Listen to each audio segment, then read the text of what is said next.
नमस्कार दोस्तों, आप सभी का स्वागत है रिंक एजुकेशन में। और हम आर्मी भर्ती की जो तैयारी कर रहे हैं उसी कड़ी में आज हमारा 10वां लेक्चर है और हम जीके के क्वेश्चन कर रहे हैं। काफ़ी इंपॉर्टेंट क्वेश्चन पहले हमने हिस्ट्री के डिस्कस किए और अलग अलग सब्जेक्ट के अलग अलग दिन हम क्वेश्चन कर रहे हैं। और हम विश्वास दिलवाते हैं, मैं विश्वास दिलवाता हूँ आपको कि अगर आप हमारे लेक्चर को डेली देखते हैं तो आपके अंदर इतना कॉन्फिडेंस आ जाएगा कि एग्ज़ाम में बैठने से पहले आपको ये लगेगा कि मैं आसानी से एग्ज़ाम को क्रैक कर सकता हूँ। और एग्ज़ाम से जब आप बाहर निकलोगे तो आप एक आशा और उम्मीद के साथ बाहर निकलोगे कि हाँ, एग्ज़ाम मेरा डेफिनेटली क्लियर हो जाएगा। तो बहुत अच्छा रिजल्ट मिलेगा अगर आप हमारे लेक्चर को डेली देखते हो। यूट्यूब पे बहुत सारे लेक्चर आपको सपने दिखाते हैं कि ये हो जाएगा, वो हो जाएगा, एक वीडियो से एग्ज़ाम क्लियर हो जाएगा। मैं आपको साफ बताना चाहता हूँ, एक वीडियो से एग्ज़ाम क्लियर नहीं होते। आपको जैसे हम डेली लेक्चर अपलोड करते हैं, आपको डेली के डेली हमारे लेक्चर देखने पड़ेंगे जिससे कि आपका एग्ज़ाम क्लियर होगा। और डेली आप हमारे लेक्चर को देखें, इतने अच्छे से हम डिज़ाइन करते हैं हमारे लेक्चर को, इतने अच्छे से बनाते हैं हमारे लेक्चर को डेली हम कि पिछले साल के क्वेश्चन होते हैं प्लस आगे कौन से क्वेश्चन बन सकते हैं पिछले साल के क्वेश्चनों को देखकर। पिछले साल के क्वेश्चनों से आइडिया लिया जा सकता है कि अगर नया क्वेश्चन बनेगा तो कैसा बनेगा। तो उस हिसाब से हम हमारे लेक्चरों को डिज़ाइन करते हैं। कृपया आप हमारे वीडियोस को डेली देखें। तो चलिए शुरू करते हैं। और आज हम इकोनॉमिक्स के इंपॉर्टेंट क्वेश्चनों को डिस्कस करेंगे कि इकोनॉमिक्स से कौन कौन से इंपॉर्टेंट क्वेश्चन बन सकते हैं। तो कृपया आप हमारे डेली लेक्चर्स को देखें ताकि आपको एक आशा उम्मीद जाग जाए आपके मन में कि एग्ज़ाम तो मैं आसानी से क्लियर कर दूंगा। और कृपया इन वीडियोस को लाइक भी ज़रूर करें ताकि हमें मोटिवेशन मिले कि हाँ, हमारे वीडियोस को पसंद किया जाता है, हमें आगे और वीडियोस बनाने चाहिए, हमें आगे और लेक्चर आपके लिए लेकर आने चाहिए। तो चलिए शुरू करते हैं। सबसे पहले हम ये क्वेश्चन आपको, अगर आपने पिछले एग्जाम देखे हैं तो ये क्वेश्चन आपको 50 बार देखने को मिल गया होगा कि रुपए का सर्वप्रथम अवमूल्यन कब हुआ था। देखिए, अवमूल्यन से बहुत सारे क्वेश्चन देखने को मिलते हैं और हमने ऐसे ही ये क्वेश्चन लेकर आए हैं कि हमने तीनों बार रुपए के अवमूल्यन कब हुए। देखिए, क्वेश्चन तो एक बार आया है, रुपए का अवमूल्यन कब हुआ था। प्रथम बार रुपए का अवमूल्यन कब हुआ था, 20 सितंबर 1949 को। हम आपको दूसरी बार भी बता दिया, तीसरी बार भी बता दिया, जिससे कि आपको अब क्या हो सकता है। पिछली बार पहली बार पूछ लिया, पहली बार रुपए का अवमूल्यन कब हुआ है तो पहली बार पूछ लिया। अब हमने आपको दूसरी बार पूछ सकते हैं आगे, तो हमने आपको दूसरी बार बता दिया। आगे क्या हो सकता है कि तीसरी बार पूछ सकते हैं, तो हमने तीसरी बार लेकर आ गए हैं। तो पहली बार रुपए का अवमूल्यन कब हुआ, 20 सितंबर 1949 को। दूसरी बार कब हुआ, आपका 6 जून 1966 को। तीसरी बार रुपए का अवमूल्यन कब हुआ, 1 जुलाई 1991 को। पहली बार 1949 को, दूसरी बार पहली बार 1949 को, दूसरी बार 1966 को, तीसरी बार 1991 को। ये 3 बार रुपए का अवमूल्यन हुआ। पहली बार 1949 को, दूसरी बार 1966 को, तीसरी बार 1991 को। अगर आपने डेट याद रखनी है आगे वाली तो 20 सितंबर 1949 को हुआ था पहली बार रुपए का अवमूल्यन, दूसरी बार 6 जून 1966 को हुआ था, तीसरी बार 1 जुलाई 1991 को हुआ था। 1949, 1966, 1991। एक बार आप और देख लेना एक दो दिनों बाद, तो आपके ये चीज़ें याद हो जाएंगी। देखिए, पहली बार तो किसी के भी नहीं याद होती, चाहे वो बड़े से बड़े एग्जाम क्रैक कर रहा है, चाहे वो छोटे से छोटा एग्जाम क्रैक कर रहा है, एक बार में किसी को भी याद नहीं होगी। बार बार रिवीजन करने से चीज़ें याद होंगी, तो धैर्य बना कर रखें। पहली बार 1949 को रुपए का अवमूल्यन हुआ, दूसरी बार 1966 को हुआ, तीसरी बार 1991 को हुआ। अब हम नेक्स्ट क्वेश्चन देखते हैं कि इकोनॉमिक्स के तो लगभग आपके क्वेश्चन कवर ही हो जाएंगे इस वीडियो से, और जो कुछ क्वेश्चन रहेंगे हम वो आगे आपके लिए लेकर आ जाएंगे। विदेश में स्थित विदेशी बैंक के साथ विदेशी मुद्रा में भारतीय बैंकों द्वारा रखे गए खातों को क्या कहते हैं। एक बार क्वेश्चन और समझते हैं। विदेशों में स्थित विदेशी बैंकों के साथ विदेशी मुद्रा में भारतीय बैंकों द्वारा रखे गए खातों को क्या कहते हैं। नेस्ट्रो अकाउंट। नेस्ट्रो अकाउंट कहते हैं, किसे कहते हैं नेस्ट्रो अकाउंट। विदेशों में स्थित विदेशी बैंकों के साथ विदेशी मुद्रा में भारतीय बैंकों द्वारा रखे गए खातों को नेस्ट्रो अकाउंट कहते हैं। भारत में मुद्रास्फीति की गणना किस आधारित होती है? मुद्रास्फीति की जो थोक मूल्य सूचकांक, एक थोक मूल्य सूचकांक होता है, थोक मूल्य सूचकांक उस आधारित ये हमारी जो मुद्रास्फीति की गणना होती है भारत में। ठीक है, हमारा नेक्स्ट क्वेश्चन है कि किस स्थिति में मुद्रा का मूल्य में वृद्धि होती है तथा वस्तुओं के सेवाओं में कीमतों में जो गिरावट होती है? जो मुद्रा का मूल्य है इसकी वैल्यू बढ़ जाएगी। ठीक है, वैल्यू बढ़ जाएगी और वस्तुओं की जो वैल्यू है वो कम हो जाएगी, वस्तुओं की वैल्यू कम हो जाएगी और जो मुद्रा के मूल्य में वृद्धि हो जाएगी। जो मुद्रा का मूल्य है उसमें तो वृद्धि हो जाएगी और वस्तुओं की जो वस्तुओं जहाँ सेवाएं और उनकी कीमतों में गिरावट हो जाएगी। देखिए थोड़ा आपको लेक्चर टफ लग सकता है क्योंकि इकोनॉमिक्स का है, बट हमको करना तो सभी चीज़ें पड़ेंगी। अगर आपने सपना पूरा करना है, आपने आर्मी ज्वाइन करने का, तो कृपया आप इस लेक्चर को पूरा देखें। अगर आप चाहते हैं कि हाँ मुझे आर्मी में लगना है, पेपर पास करना है, अगर पेपर पास करना ही है तो मेहनत भी करनी पड़ेगी और जितना आप मेहनत फिजिकल में करते हो उतनी आपको पेपर में करनी पड़ेगी क्योंकि कंपटीशन बहुत टफ हो चुका है, काफ़ी समय से भर्ती नहीं आई है। सारी चीज़ों को आपको ध्यान में रखना होगा और तैयारी इतने अच्छे से करनी पड़ेगी कि एग्ज़ाम क्रैक हो जाए। तो आप इस लेक्चर को पूरा देखें और वीडियो को लाइक जरूर करें क्योंकि आप हज़ारों क्लिक्स करते हैं फ़ोन पे, आप काउंट नहीं करते, आप हज़ारों क्लिक्स करते हैं अकाउंट पे। अगर आप जो पढ़ाई वाली चीज़ है जिससे आपकी किस्मत बनेगी, अगर आप उस वीडियो पे लाइक आप करने में क्यों संकोच करते हैं मुझे समझ नहीं आती। प्लीज़ आप इस वीडियो को लाइक करें ताकि हमें मोटिवेशन मिले। डेली आप हमारे लेक्चर और दूसरे यूट्यूब चैनल के लेक्चर को एक बार कंपेयर कर लेना, फिर आपको पता चल जाएगा कि क्या मटेरियल हमें इस लेक्चर में मिला है लेक्चर लगने के बाद देखिए आप, और क्या मटेरियल दूसरे चैनल पे मिला है लेक्चर लगने के बाद देखिए, कितना चीज़ों का आपको जानकारी प्राप्त होगी इन लेक्चर के बाद। ठीक है, तो चलिए शुरू करते हैं। जो क्वेश्चन था कि मुद्रा का मूल्य में वृद्धि होती है और वस्तुओं के मूल्य में कमी होती है। ये है मुद्रा, ठीक है, ये है आपकी मुद्रा और ये है आपकी वस्तु। मुद्रा के मूल्य में आपकी वृद्धि होती है और वस्तुओं के मूल्य में कमी होती है। मुद्रा के मूल्य में वृद्धि होना, वस्तुओं के मूल्य में कमी होना, ये है मुद्रा संकुचन और अपस्फीति। आपको जो एग्जाम में जो आपको मिलेगा वो आपको मिलेगा अस्फीति, अपस्फीति। ठीक है, नेक्स्ट क्वेश्चन है कि मुद्रास्फीति के दुष्परिणामों को दूर करने के लिए जानबूझकर मुद्रा जो हमारा आगे है, मुद्रा की मात्रा को कम करने को क्या कहते हैं?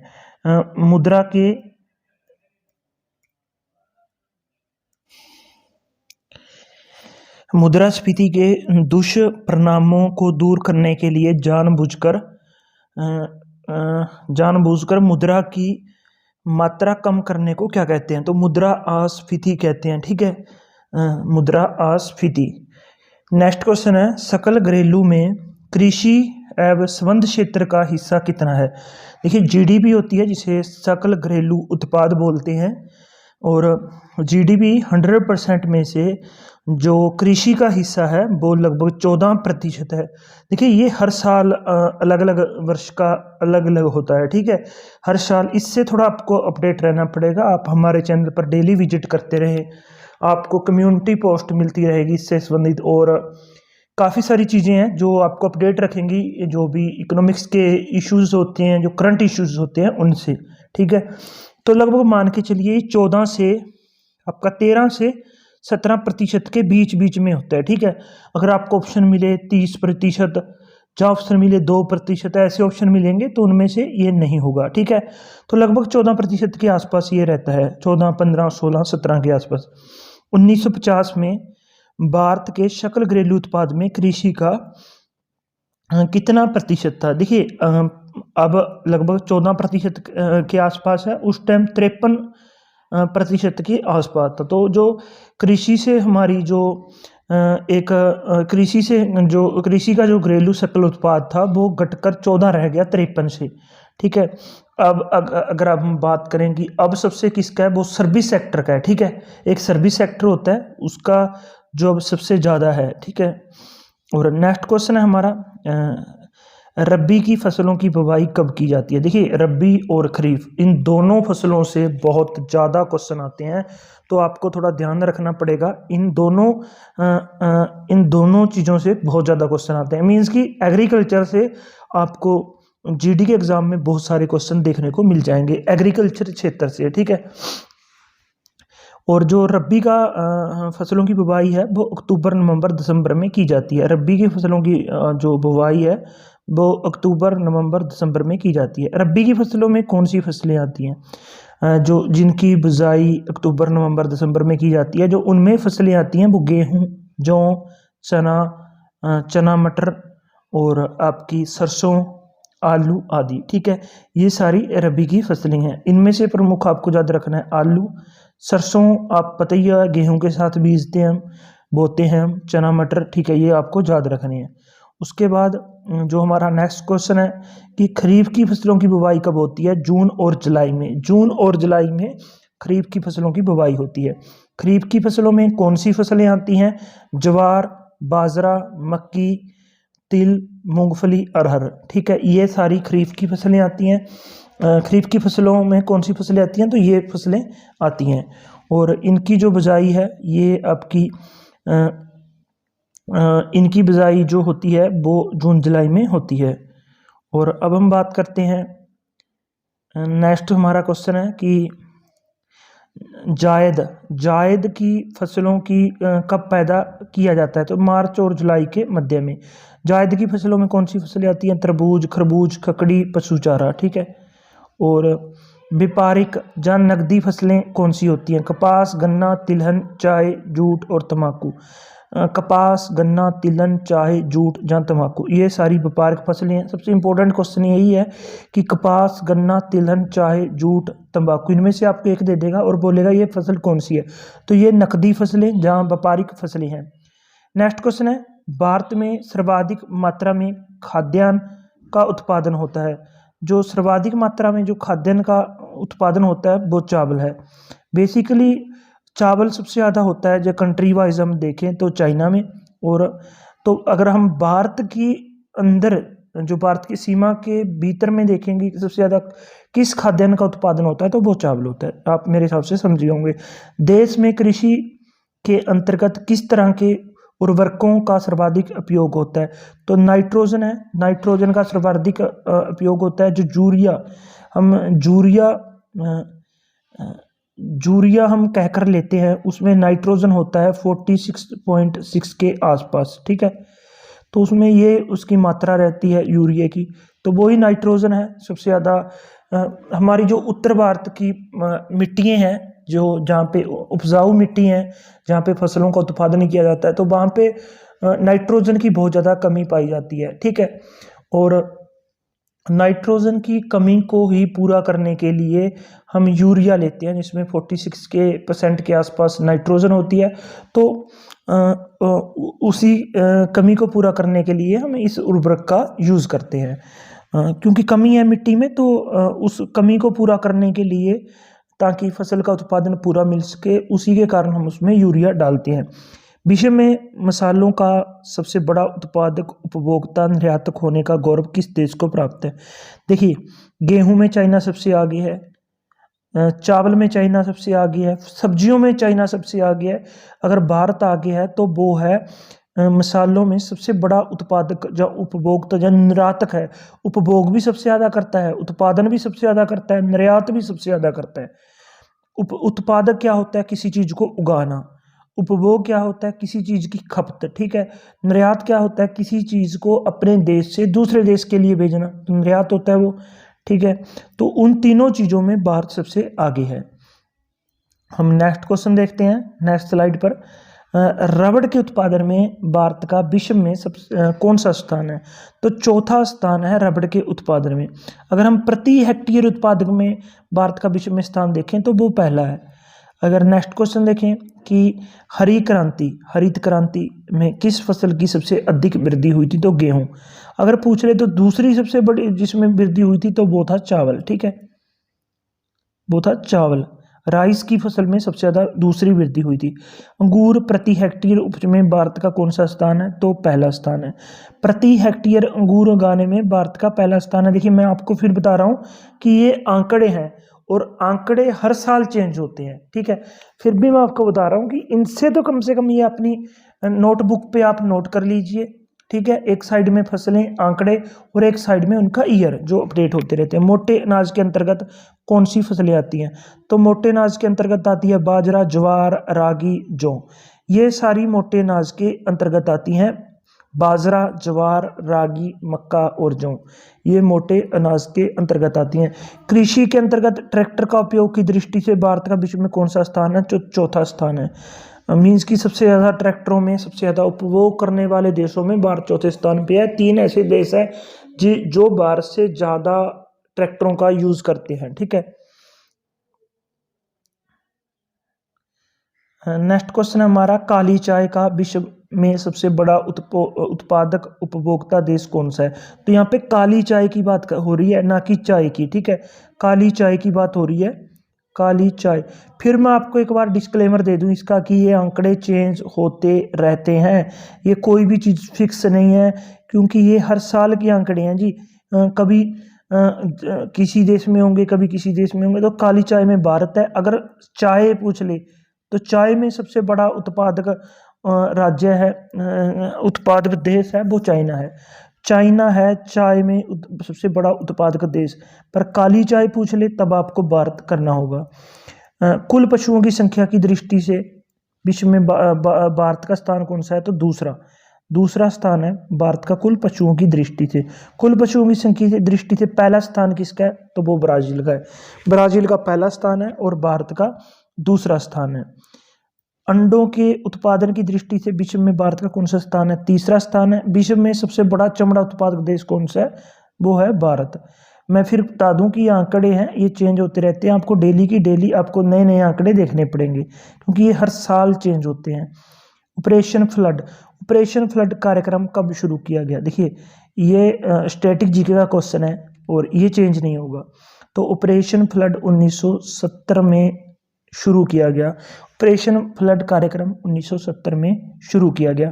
और ऑपरेशन फ्लड किससे संबंधित है जी, ऑपरेशन फ्लड संबंधित है दूध से संबंधित है ऑपरेशन फ्लड। ऑपरेशन फ्लड कार्यक्रम के सूत्रधार कौन थे। इसको ऑपरेशन फ्लड को शुरुआत करने में सबसे ज़्यादा महत्वपूर्ण योगदान किसका था, डॉक्टर वर्गीज कुरियन। डॉक्टर वर्गीज कुरियन का सबसे बड़ा इसमें जो सहयोग था ऑपरेशन फ्लड को शुरू करने में। विश्व में समुद्री मत्स्य उत्पादन में भारत का स्थान कौन सा है, तो छठा स्थान है भारत का। विश्व में अंतर्देशीय मत्स्य उत्पादन में भारत का कौन सा है, तो वो है दूसरा। अंतर्देशीय में दूसरा है, वैसे आपका छठा स्थान है।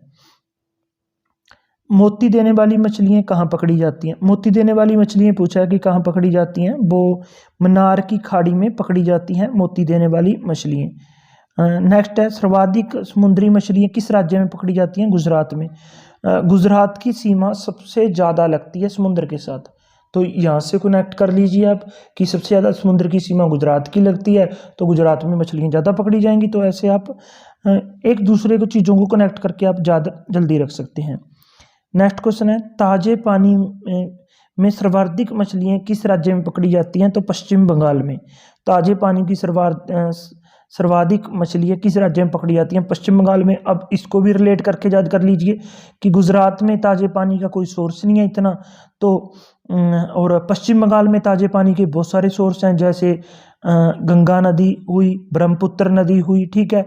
गंगा ब्रह्मपुत्र दोनों का मेल होता है, और सुंदरवन का डेल्टा है, फ्रेश नदियाँ गिरती हैं, बंगाल की खाड़ी है, बंगाल की खाड़ी में बड़ी बड़ी गंगा, ठीक है, ब्रह्मपुत्र और बहुत सारी नदियाँ वहाँ पे गिरती हैं, तो इसलिए वहाँ पे ताज़ा पानी होगा, ताज़े पानी में ताज़ी मछलियाँ पकड़ी जाएंगी, तो वो होगा आपका पश्चिम बंगाल। ऐसे रिलेट करके आप याद कर लीजिए।